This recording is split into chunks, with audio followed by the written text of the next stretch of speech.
Capitaine, j'en ai marre d'être entre parenthèses. Je veux aller me battre avec les hommes. Bon, on va enlever les parenthèses alors. Attendez. Moi, j'ai déjà 5 pièces et 4 rubis. Là, vous devez me donner ma paye. Bon, d'accord. Alors, je te donne d'un coup 10 pièces et 3 rubis. Alors, ça me fait 5 pièces plus 4 rubis dans ma poche. Plus 10 pièces plus 3 rubis de ma paye. Bon, ça, c'est entre parenthèses. Mais si on enlève les parenthèses, du coup, je t'ai donné 5 pièces et encore 10 pièces de ta paye. Et puis, de l'autre côté, les rubis, t'en avais 4 et je t'en donnais 3. Donc, ça fait 4 plus 3, 7 rubis. Et puis, il y avait 15 pièces. Donc, si on enlève les parenthèses et que devant les parenthèses, il y avait un plus, on enlève les parenthèses et puis on garde.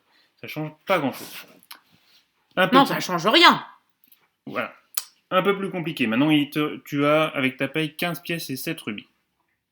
Je voudrais bien m'acheter un sabre, mais le marchand me demande 15 pièces et 2 rubis. Il va me rester combien? Alors, 15 pièces plus 7 rubis, moins tout ce que tu dois donner, les 15 pièces et les 2 rubis. En gros, ça veut dire quoi? Ça veut dire que tu as 15 pièces en moins et aussi 2 rubis en moins. Donc cette fois-ci, quand on a un moins devant une parenthèse, eh ben, le plus 15 pièces devient moins 15 pièces et le plus de rubis devient moins de rubis. On change les signes. Donc 15 pièces moins 15 pièces, il reste plus de pièces. Et puis 7, pièces moins 7 rubis moins 2 rubis, il reste plus que 5 rubis. D'accord. Alors, j'ai 5 rubis, je veux m'acheter une épée, mais le marchand me demande 10 pièces. Mais moi, j'ai que des rubis, j'ai pas de pièces. Bon, attends, le marchand, il est sympa, il te dit, bon, donne-moi 3 rubis et je te rends une pièce. Alors, du coup, j'avais 10 pièces, et ça correspond à 3 rubis. Et je te rends une pièce, donc moins d'une pièce. D'accord. Pour toi. Donc du coup, tu avais 5 rubis, avec 5 rubis, et tu enlèves le prix de l'épée, c'est-à-dire 3 rubis moins une pièce.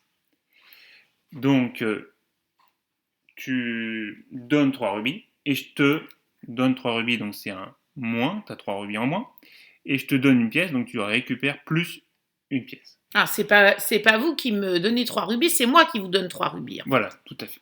Donc, ici aussi, quand on enlève le moins devant les parenthèses, le plus, là il y a un plus caché, plus 3 rubis devient moins 3 rubis comme tout à l'heure, et le moins, cette fois-ci, il devient plus. Donc aussi, on change les signes des moins pour devenir des plus aussi. Donc finalement, la règle générale, c'est que lorsqu'on supprime un moins devant des parenthèses, il faut supprimer le signe moins qui est devant. Donc là, par exemple, celui-là, on va l'enlever. Ici, le plus 4 devient moins 4 et le moins 6 devient plus 6. On change les signes des termes qui sont à l'intérieur des parenthèses. S'il y a un plus devant les parenthèses, on garde les mêmes signes. Donc plus 4 reste plus 4 et moins 6 reste moins 6. Attention, il faut que les parenthèses aient un plus ou un moins et qu'il n'y ait pas de multiplication ou de division derrière. Parce que, attention, ça vous savez que les multiplications sont prioritaires. Dans ce cas-là, ça change tout et on n'a pas le droit d'enlever les parenthèses sans faire attention. Capito? Capito. Voilà, il ne reste plus qu'à faire les exercices de ceinture.